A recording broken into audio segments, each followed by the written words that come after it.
There's a story that I told you one time about possibly an apocryphal story where two businessmen in business suits come onto a suburban train platform from opposite directions. They meet in the center of the platform and immediately fall into a very deep conversation.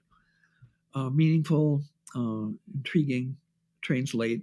When it arrives, they both, wanting to continue their conversation, step forward, the doors open, and one of them has a horrified look on his face and he pulls back. His new acquaintance, looking forward to continue the conversation, asks, well, aren't you coming? Aren't you taking this train? And the guy goes, no, I'm sorry. I'm not taking that train. Puzzled, the protagonist in this story, gets on the train. He's got to get downtown. He's business meeting. And so the train takes off, and the very first bridge that it goes over collapses. And as all the cars are falling into the abyss, he has a moment before impact to wonder, why didn't he tell me? And so I feel an obligation to tell people about the nature of reality that I see all the time when people change their brainwaves. They change their identity, which, according to Frederick Dodson in his amazing book, Parallel Universes of Self, identity and reality are synonymous. Maybe you could take a moment and tell us how, as you changed your identity, how your reality changed. That would be wonderful.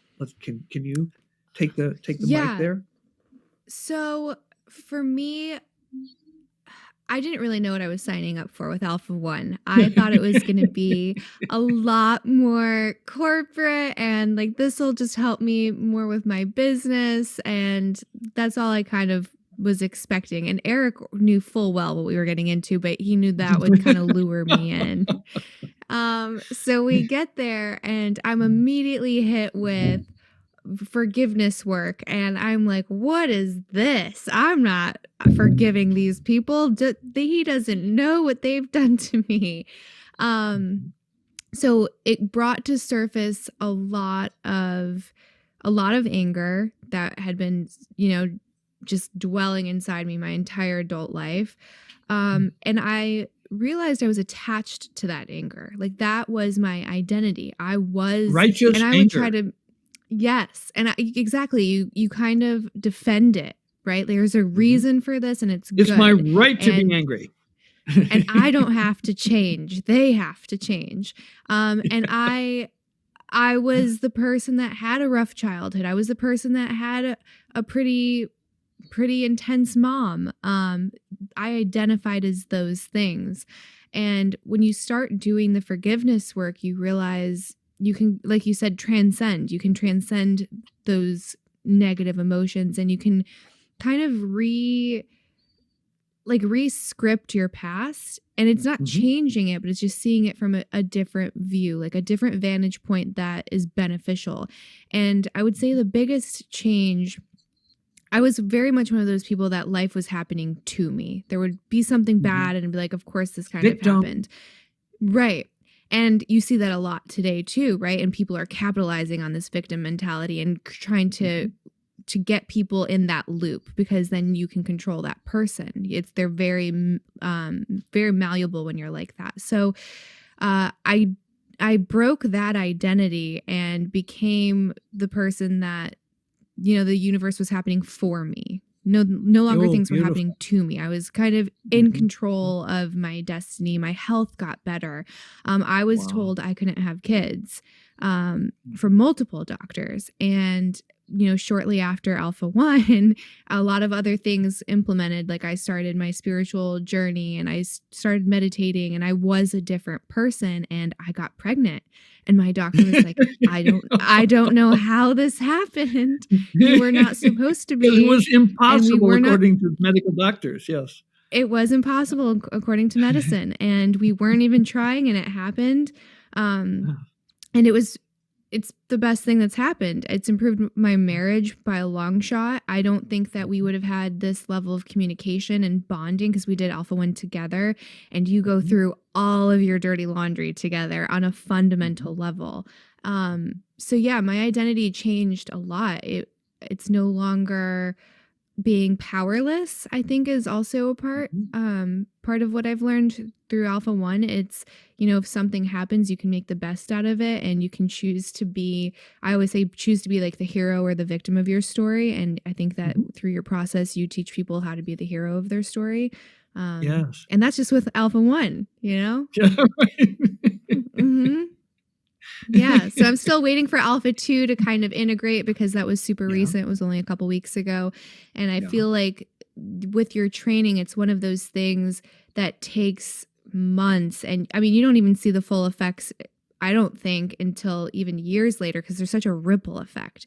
Like you might see some changes, right? You might see Uh-huh. that all of a sudden money fell in your lap or you got that promotion or that your relationships improved. But that's like the tip of the iceberg. Mhm. Well, several things there. One, I want to talk about the victim perspective, and also about how your reality changes when you change your identity.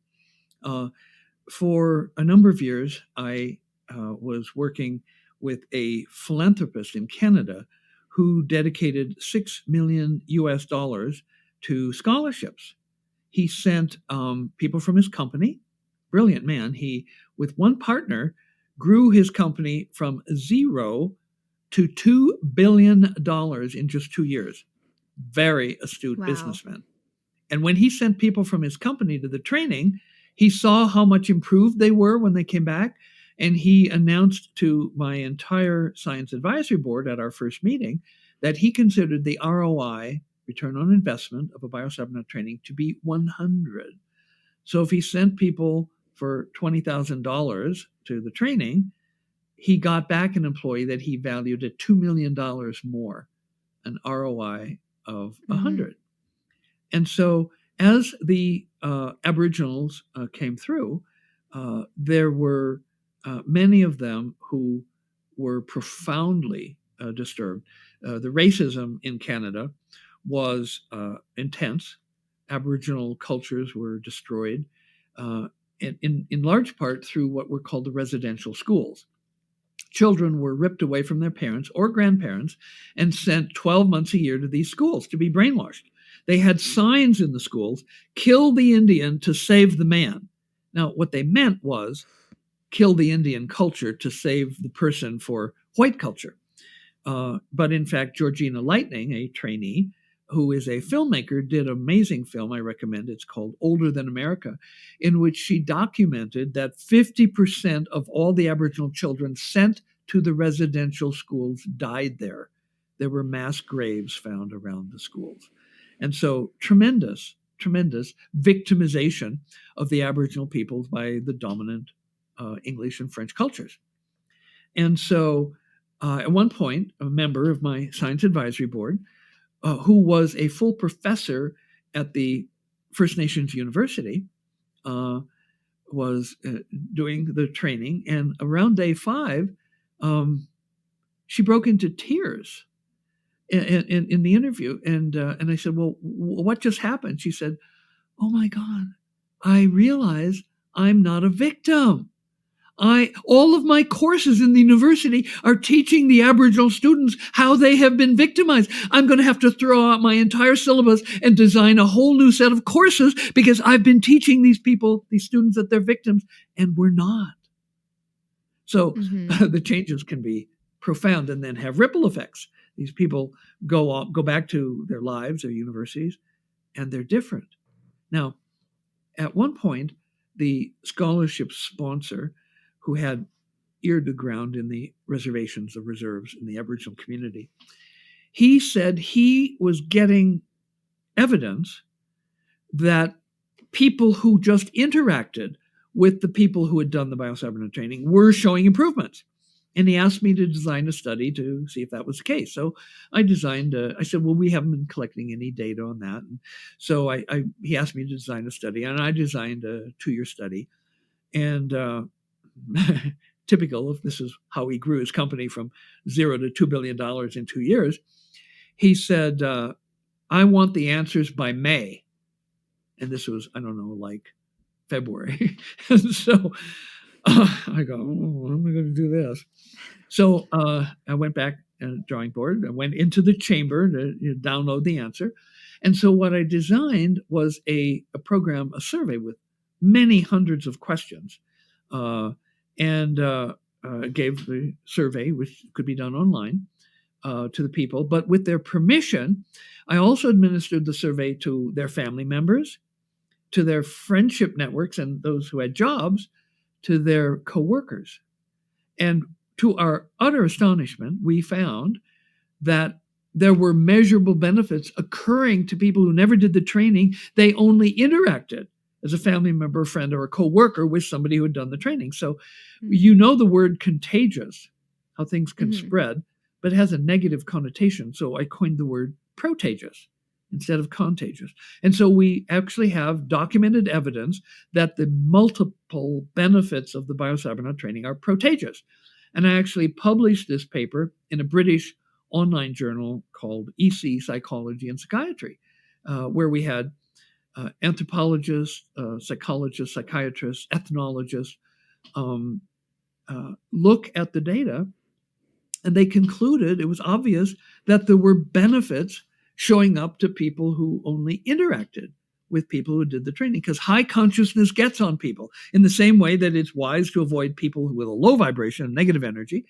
It's desirable to hang out around people who have a high energy because you'll begin to pick it up. And this is what I'm talking about in terms of the zeitgeist, the spirit of the times. One of the two reasons why I'm now more open about revealing to people the mystical sources of the benefits in the training.